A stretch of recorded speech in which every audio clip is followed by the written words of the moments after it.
Hello, everybody. Welcome back to my YouTube channel. My name is Ade Phillips, and today we'll be discussing transition words. Now, transition words is a very useful words that you need to use in your writing and your speaking, especially if you're writing the IELTS exam or you're writing the TOEFL exam or you're writing any exam, basically any English language exam. You need transition words to make your writing easy to read and understandable. So today we'll be talking about transition words, and as usual, I expect you to take down some notes and practice at your leisure. So before we go straight into the topic, let's please hit the subscription button, like the video, and please share it with your friends and family. I promise it's going to be educative and it's going to be informative. So let's dive right into the video now. Transition words are also known as connecting words or linking words. What they do for you is that they help you to connect different sentences or different ideas in a paragraph. So when you use them, they allow your reader to understand you properly and follow your progression. For instance, when you make contrast in your statement, there are transition words that enable you to do that effectively. When you compare things, there are transition words you could also use. So when you are passing across a message, transition words help the reader or the listener understand what you're saying. Now, in this video, it's be a very short one. What we'll be doing is we'll be taking a look at a few transition words, how they can be used, and then we'll practice them in a passage, and then at your leisure, you practice using them as well. Let's get into it. Now, the first transition word we'll be talking about is also.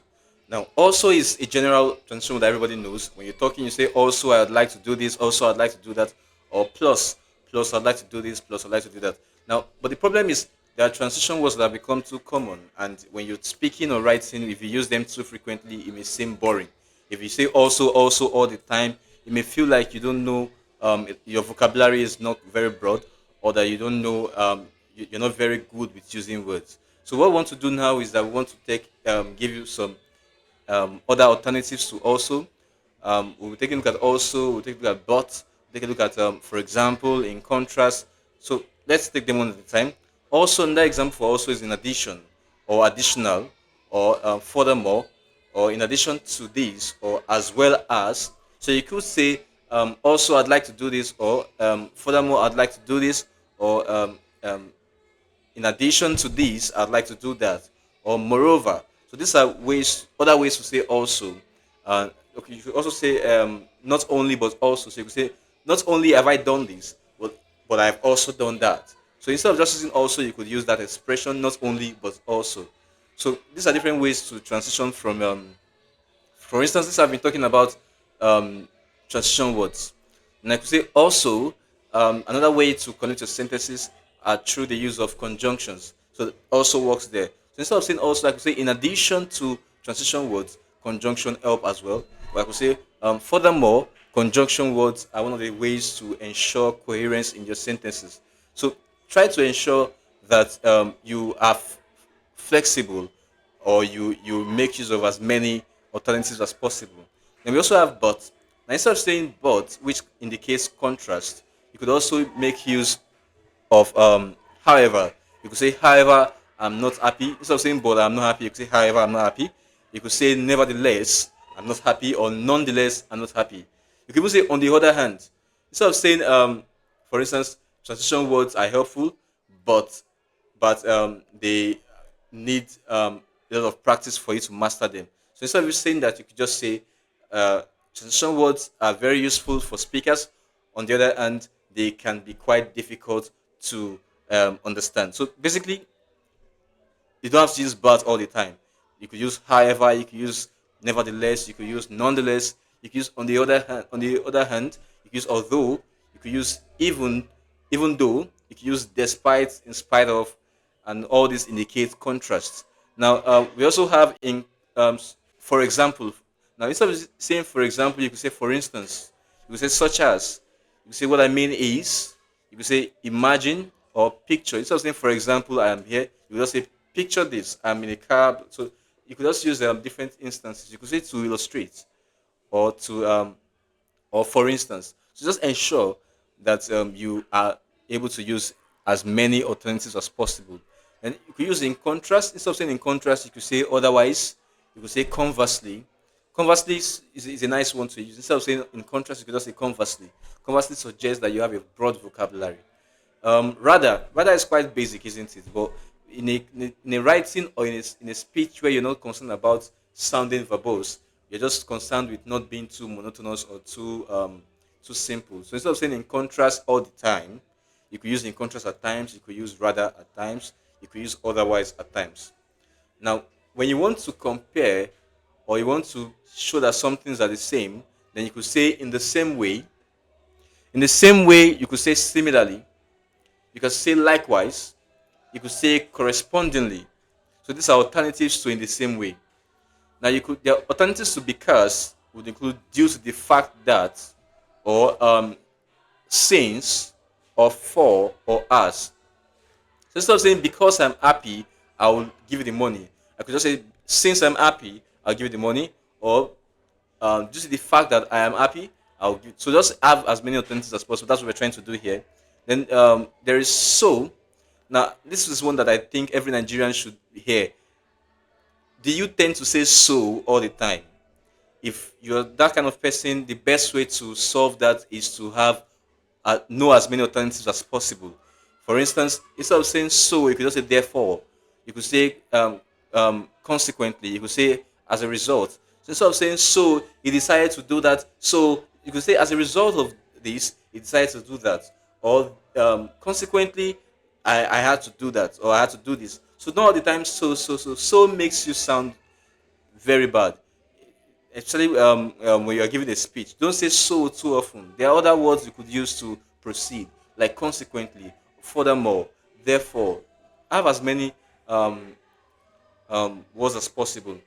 Now, let's take a look at this article, and then we'll practice change switching between alternatives for the highlighted um, transition words. So the title for this article is the influence of social media on adolescent mental health. The influence of social media on adolescent mental health. Social media has become an integral part of modern life, especially among adolescents. Also, it serves as a primary means of communication and information sharing. So, also there could be replaced with what? With what rather? Now, before I give my answer, what do you think we should replace it with? Now, if you said in addition to, or furthermore, or moreover, you did a good job. Let's move on. However, there is growing concern about its potential impact on mental health.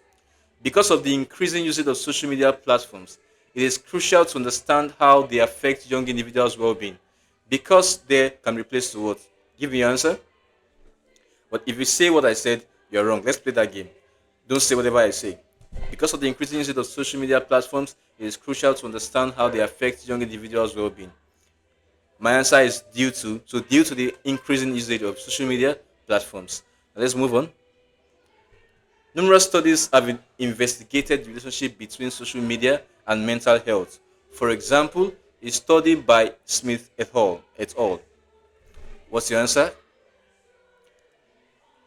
Um, I, I would say, for instance, or yeah, for instance works there. For instance, so what's your answer? Now let's skip to the next sentence that contains a transition word. In contrast, another study suggested that moderate use can enhance social connectivity and support. What's your answer? Mine is conversely. Let's move on to the next sentence that talks about that has a transition word. But engaging in positive online interactions can provide emotional support and a sense of community. Instead of both, I would have however. However, engaging in positive online interactions can provide emotional support and a sense of community. In the same way, the type of content consumed plays a significant role in shaping mental health outcomes. In the same way, so I replace that with in addition or also. That works there. Um, so that's all for this particular topic. I want you to go ahead to practice all of this, making sentences with them. Practice all these examples, everything here. Ensure you know how to use them properly. In case there's anyone you don't understand, check the dictionary. Ensure that you are more you use more words or more uncommon words in your write-ups, because that proves that you have a good understanding of the English language and that your vocabulary development is quite good. So on this note, we'll come to the end of the video. I hope you've learned something today. If you've not subscribed yet, please subscribe. If you've not hit the like button, hit that like button. Share this video with your friends and family, and see you in the next video. Bye bye.